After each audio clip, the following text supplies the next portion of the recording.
Florida y va a hablar sobre linfoma de Hodgkin. Adelante, doctor. Muchas gracias por su compañía.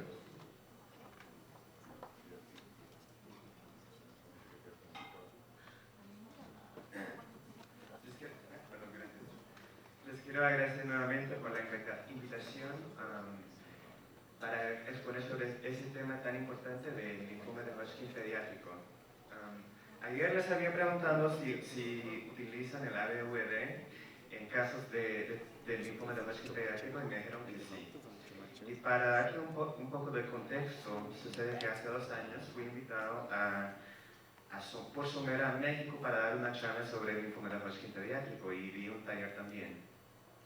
Y qué avergonzado yo después de enterarme de que allá utilizan ABVD. Y mi charla tuvo que ver con las quimioterapias que utilizan en COG y también en Euromed.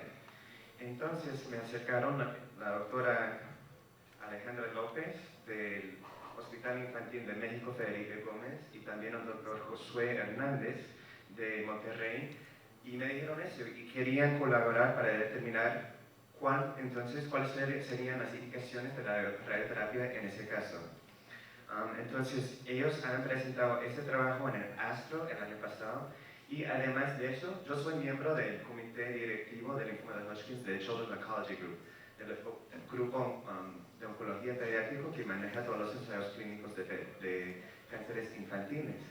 Y hace un mes presentaron los resultados de ese estudio a ese comité directivo también.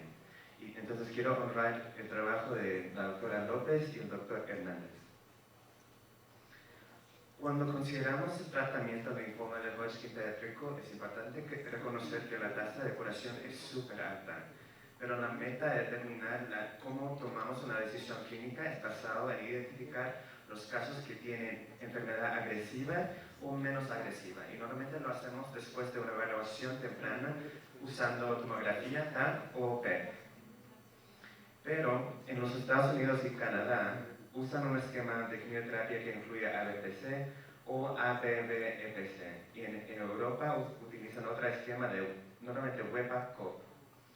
Los dos utilizan la estrategia de la radioterapia adaptada, que es diferente si lo comparamos con lo que usamos en adultos, que no tratamos necesariamente a todos los sitios involucrados al momento de diagnóstico, sino evaluamos cuáles son los sitios involucrados en el momento de hacer la evaluación temprana o también la enfermedad voluminosa. Pero ya sabemos que las tasas de curación a las tasas de supervivencia libre de prevención no son tan altas en todo el mundo.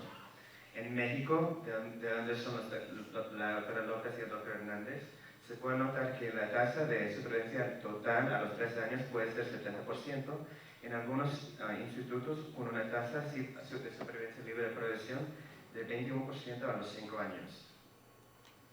Porque hay algunas dificultades o obstáculos en varios ambientes. Pueden ser retrasos en diagnóstico, radioterapia, abandono del tratamiento, y lo más importante es considerar el acceso a las terapias de rescate. Entonces les voy a preguntar de ustedes que han tratado casos de linfoma de Hodgkin pediátrico, levanten la mano por favor si tienen acceso al PET, a brentuximab, a nivolumab o inmunoterapia, y también al trasplante autólogo para esos casos.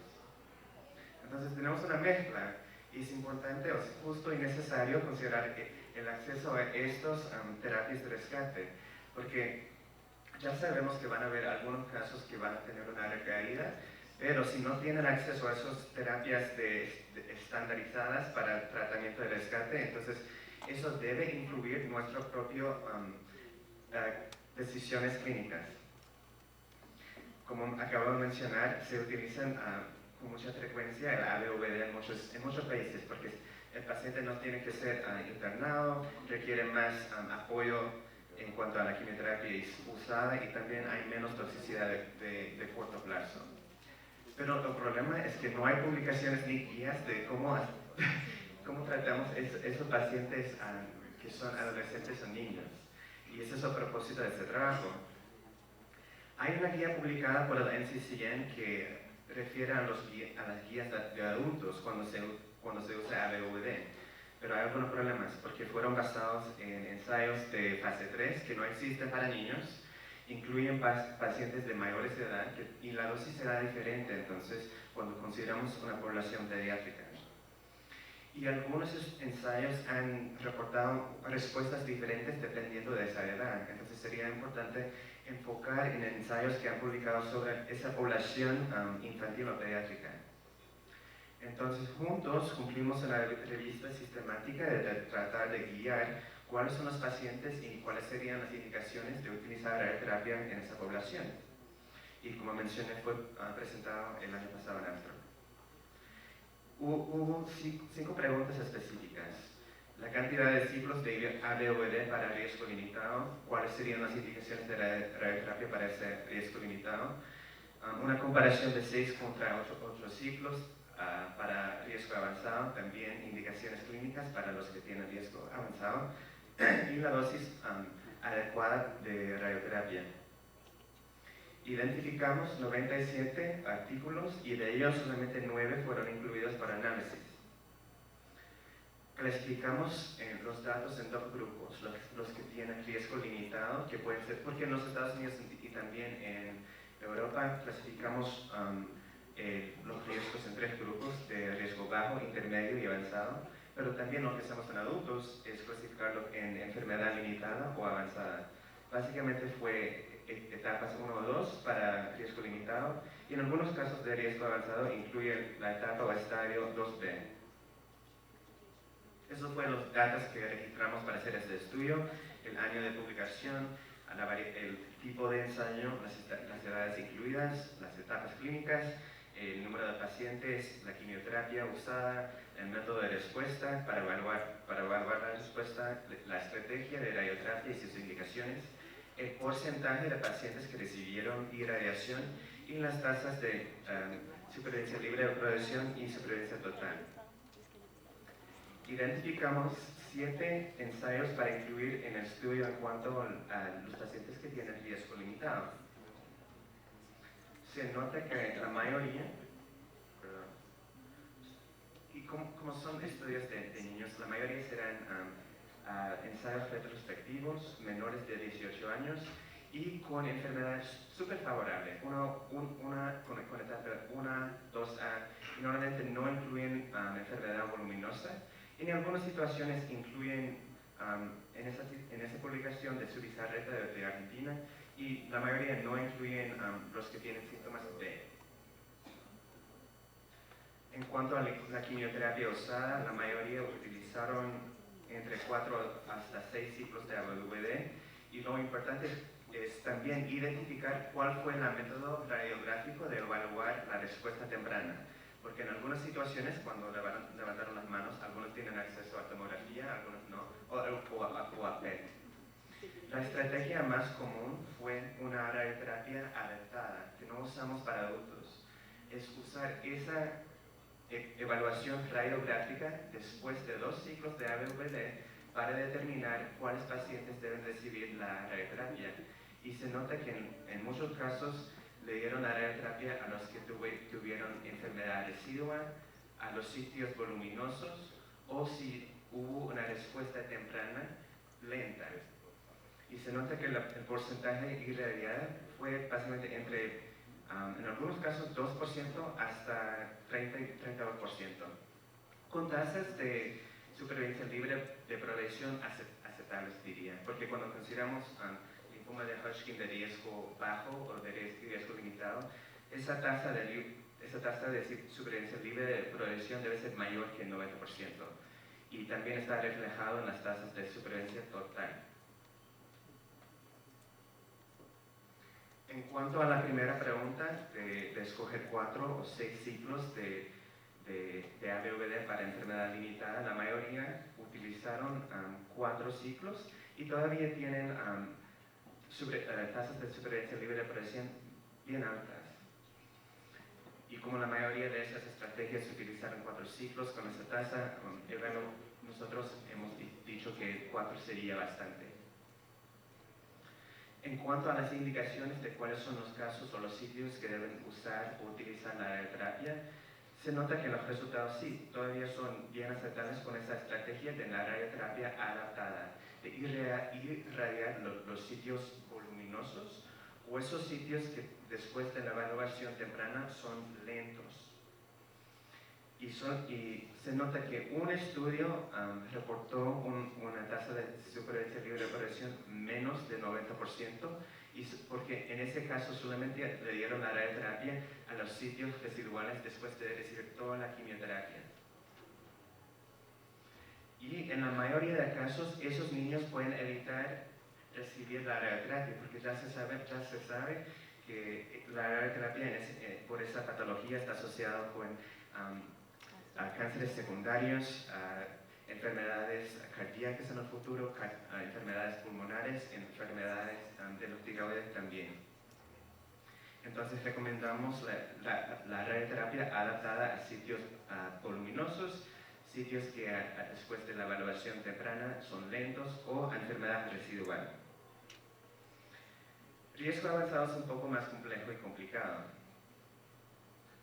Nuevamente, la mayoría de esos ensayos son retrospectivos, incluyen pacientes menores de 18 años y los pacientes incluidos son heterogéneos en cuanto a la etapa. En algunos estudios incluyen pacientes solamente de 3B y 4B, que anteriormente fue el grupo alto para COG, ahora no.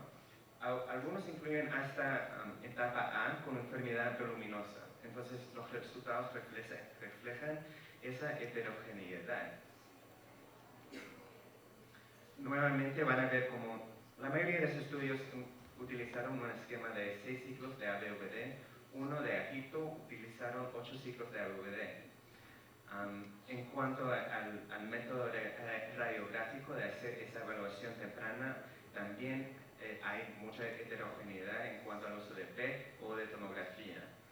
Y también se lo refleja en la estrategia de la radioterapia, que como lo hacemos, o como acabo de mencionar para casos de riesgo limitado, dan radioterapia a sitios voluminosos o después de la evaluación temprana a los sitios lentos. Pero a pesar de que esos niños tienen riesgo avanzado, todavía no vemos que las tasas o el porcentaje de los pacientes que han recibido radioterapia es bien alto. Y eso se refleja debido a esos pacientes que tienen riesgo avanzado en la tasa reportadas de supervivencia libre de progresión a los 5 años. De un estudio de Canadá reportan una tasa de 50%, porque incluye pacientes de 3B y 4B, hasta 84% de ese estudio de India que dan radioterapia solamente a los sitios voluminosos. Aquí les menciono cuáles han sido los reportes o las tasas de supervivencia libre de eventos en estudios publicados de los Estados Unidos y de Europa para los pacientes que tienen riesgo avanzado. Para Euronet, para el grupo que tiene riesgo alto, han reportado una tasa de supervivencia libre de eventos de 86%. En los Estados Unidos, después del AHOT 0831, una tasa de 80%, y recién publicado este año para los pacientes que no reciben brentuximab es parecido a esa tasa de 82%, pero ya se sabe con el uso del brentuximab esa tasa puede ser aumentada a 92%. Y podemos comparar esas tasas libres de supervivencia libre de eventos a las tasas reportadas de sus estudios retrospectivos. La tercera pregunta fue comparar la efectividad de 6 ciclos de ABD versus 8 ciclos, y no nos parece que haya un beneficio con el uso de 8 ciclos de ABD, que también ese niño va a estar expuesto a una dosis de antiociclinas bien altos. Entonces, sin ver un beneficio con el uso de 8 ciclos, recomendamos que el 6 ciclos debe ser el estándar. ¿Cuáles fueron las indicaciones de radioterapia? Como acabo de mencionar, para los que tienen riesgo limitado, utilizaron una estrategia de la radioterapia adaptada y dieron radioterapia a los sitios con enfermedad voluminosa, a los sitios lentos después de una evaluación temprana y también a enfermedad residual. En esos dos estudios reportaron una tasa de supervivencia libre de progresión inaceptable. Después de usar 8 ciclos de ABVD, todavía reportan una tasa de supervivencia libre de progresión a los 5 años del 70%. En el caso reportado por el grupo de Argentina, incluyeron casos que hasta tuvieron enfermedad de etapa 1 con enfermedad doluminosa. Entonces, nuevamente las etapas incluidas fueron heterogéneas. Aunque usaron una estrategia de la radioterapia adaptada, algunos estudios todavía reportan una tasa de supervivencia libre de progresión subóptima. En cuanto a este estudio,